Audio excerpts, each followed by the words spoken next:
नमस्कार छात्रों।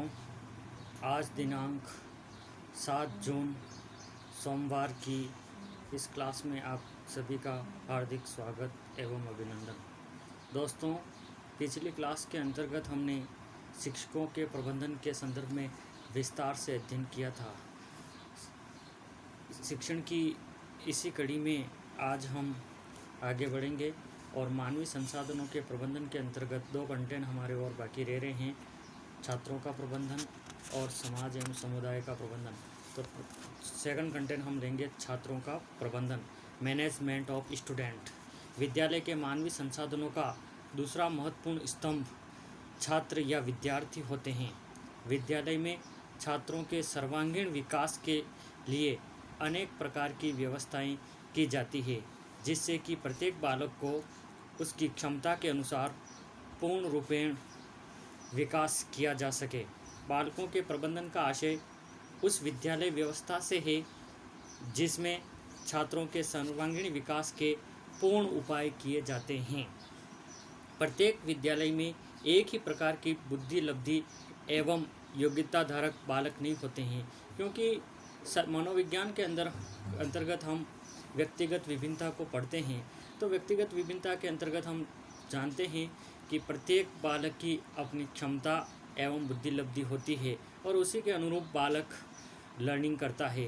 तो विद्यालय प्रबंधन के अंदर बालकों की क्षमता एवं बुद्धि लब्धि का भी ध्यान रखा जाता है, यानी कि प्रतिभाशाली बालक, मध्यम औसत बालक एवं मंदबुद्धि बालकों के शिक्षण की एक ही रूपरेखा के द्वारा उनको नहीं पढ़ाया जा सकता, अलग अलग रूपरेखा के द्वारा उनको पढ़ाया जाता है। तो इसके लिए भी मैनेजमेंट की आवश्यकता होती है। अतः आवश्यक है कि प्रबंधन के माध्यम से प्रत्येक बालक को उसकी योग्यता के अनुसार विकास के सुअवसर प्रदान किए जाए।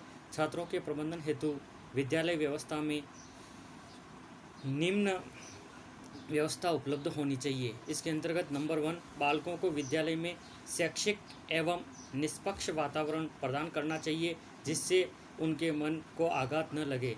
जो भी बालक विद्यालय के अंदर हैं, उनको पूर्ण शैक्षिक एवं निष्पक्ष बिना भेदभाव के, इस संपूर्ण बालकों को बिना भेदभाव के द्वारा उनके समान व्यवहार करना चाहिए, ताकि उनके बाल मन को कोई आघात न लगे। नंबर 2, प्रत्येक बालक को रुचि एवं योग्यता ज्ञात करके ही उसको निर्देशन एवं परामर्श प्रदान करना चाहिए, जिससे वह लक्ष्य को प्राप्त कर सके। क्योंकि व्यक्तिगत विभिन्नता के बालक होते हैं, तो बालक की जिस क्षेत्र के अंदर रुचि है, क्षमता है, उन चीज़ों को ध्यान में रखते हुए ही बालक को अग्रिम अध्ययन के लिए निर्देशन एवं परामर्श की व्यवस्था करनी चाहिए, ताकि बालक अपना सही दिशा में अच्छा विकास कर सके। नंबर 3, प्रतिभाशाली बालक एवं सामान्य बालकों के कार्यों में मनोवैज्ञानिक विभेद करना चाहिए, जिससे कि कार्य करने में उनका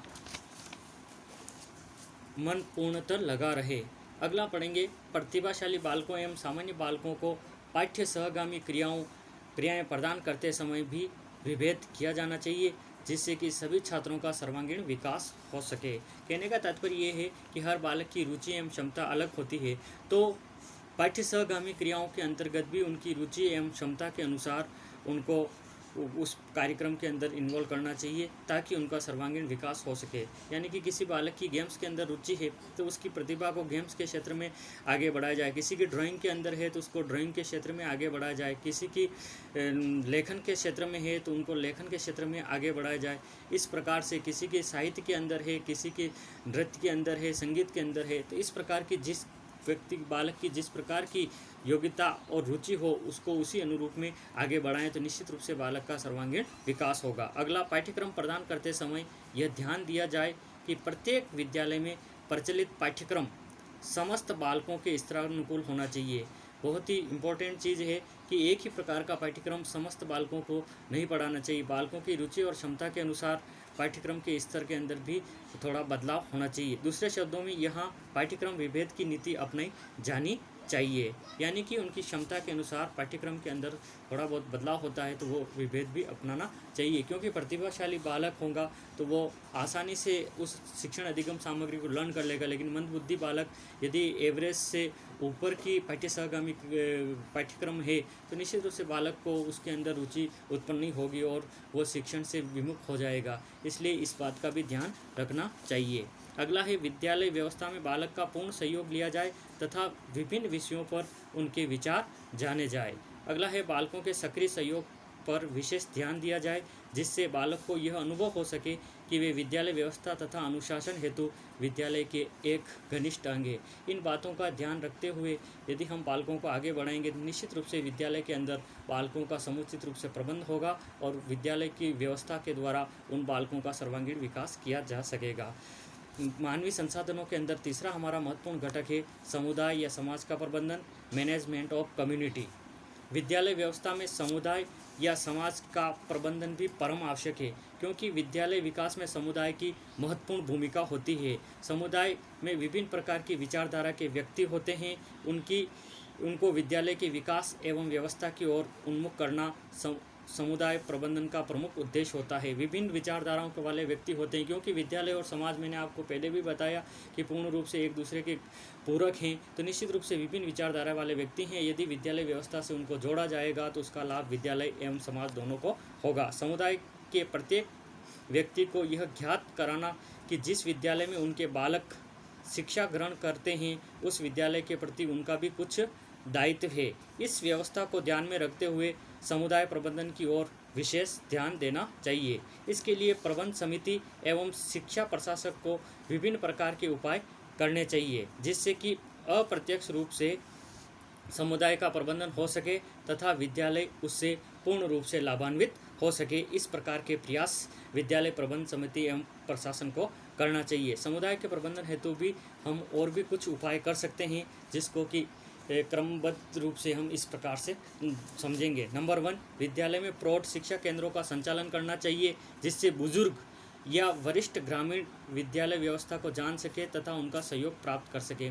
क्योंकि कुछ व्यक्ति ऐसे होते हैं जिनको बचपन में शिक्षा की समुचित व्यवस्था के अभाव में वो शिक्षा प्राप्त नहीं कर सके, तो विद्यालय के अंदर ऐसे प्रौढ़ शिक्षा केंद्रों का संचालन करके बुजुर्ग एवं प्रौढ़ों को विद्यालय से जोड़ करके वो विद्यालय की व्यवस्था को समझ सके और उसमें अपना सहयोग दे सके। इस प्रकार का प्रयास करना चाहिए। नंबर 2, विद्यालय में सामुदायिक क्रियाओं का आयोजन करवाना चाहिए, जिससे कि समुदाय के सदस्य विद्यालय में उपस्थित हो सके तथा विद्यालय की प्रगति के बारे में जान सके। ऐसे कम्युनिटी से संबंधित एक्टिविटीज़ कार्यक्रम विद्यालय के अंदर करना चाहिए, ताकि विद्यालय समाज के व्यक्ति विद्यालय को समझ सके और उसमें अपना सहयोग दे सके। नंबर 3, समुदाय से संबंधित सेवा संघों का निर्माण किया जाए तथा उनको विद्यालय में समय समय पर आमंत्रित किया जाए, जिससे वे विद्यालय के स्वरूप से परिचित हो सके तथा विद्यालय में अपना सहयोग दे सके।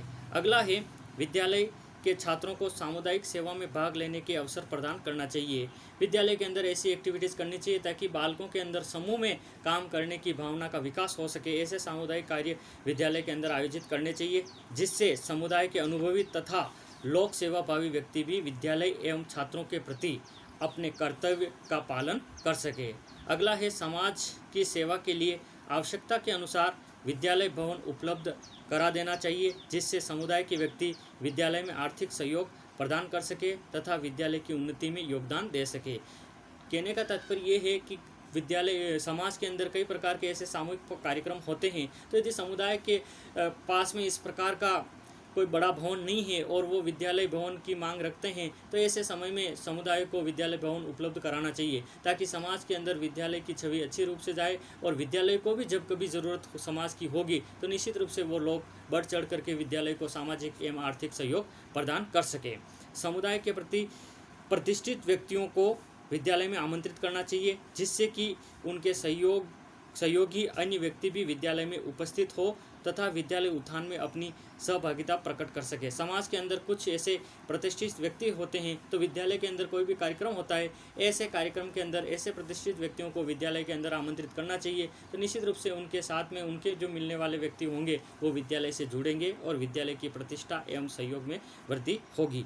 अभिभावकों को समय समय पर विद्यालय में आमंत्रित करना चाहिए, जिससे कि अभिभावकों से भी विद्यालय व्यवस्था के उत्थान में सहयोग प्रदान किया जा सके। इसके लिए अभिभावक दिवस की भूमिका श्रेष्ठ रहती है। समय समय पर अभिभावकों को भी विद्यालय के अंदर आमंत्रित करना चाहिए, ताकि बालक के सब संदर्भ में भी हम अच्छी तरह से समझ सकें, साथ ही अभिभावकों का सहयोग भी विद्यालय हित में ले सकें। उपरोक्त उपायों के द्वारा सामुदायिक प्रबंधन का कार्य पूर्णतः संपन्न होगा तथा समुदाय द्वारा विद्यालय व्यवस्था एवं शैक्षिक व्यवस्था के उत्थान हेतु पूर्ण प्रयत्न किए जाएंगे। सामुदायिक प्रबंधन के द्वारा ही समुदाय को उचित मार्गदर्शन प्रदान करने हेतु विद्यालय एवं शिक्षा व्यवस्था से संबंध किया जा सकता है। भारत, हम जानते हैं कि हमारा देश एक विशाल जनसंख्या वाला देश है। उसकी शिक्षा व्यवस्था मात्र सरकारी प्रयत्नों के द्वारा होना संभव नहीं है। शैक्षिक समस्याओं का प्रभावी हल ढूंढ पाना तब तक कठिन है जब तक कि समाज के सभी अभिकरण इसमें सहयोग न कर सके, क्योंकि इसे विशाल भूभाग वाले भारत के अंदर समस्त केवल सरकारी प्रयासों से शिक्षा की व्यवस्था नहीं हो सकती। इसलिए निजी क्षेत्र के जो शैक्षिक कार्य है उनको हमें प्रोत्साहित करना चाहिए ताकि बालकों एवं समाज को उसका लाभ मिल सके। समुदाय प्रबंधन के अंतर्गत ग्राम शिक्षा समिति, जिसको VEC कहते हैं, विद्यालय प्रबंध समिति, शिक्षक अभिभावक संघ, मातृ शिक्षक संघ एवं महिला प्रेरक दल प्रमुख रूप से अपनी सम्मिलित करते हुए इसकी भूमिका निभानी चाहिए। तो दोस्तों, आज की क्लास के अंतर्गत हमने मानवीय संसाधनों के प्रबंधन के अंदर छात्रों का प्रबंधन एवं समुदाय का प्रबंधन पढ़ा, और मैं सोचता हूँ कि विद्यालय के जो प्रमुख मानवीय संसाधन है, चाहे शिक्षक, छात्र एवं समुदाय, इसके संदर्भ में हमने जाना। अगली क्लास के अंदर जब भी हम मिलेंगे तो विद्यालय प्रबंधन में शिक्षक की क्या भूमिका होती है उसके संदर्भ में विस्तार से अध्ययन करेंगे। धन्यवाद।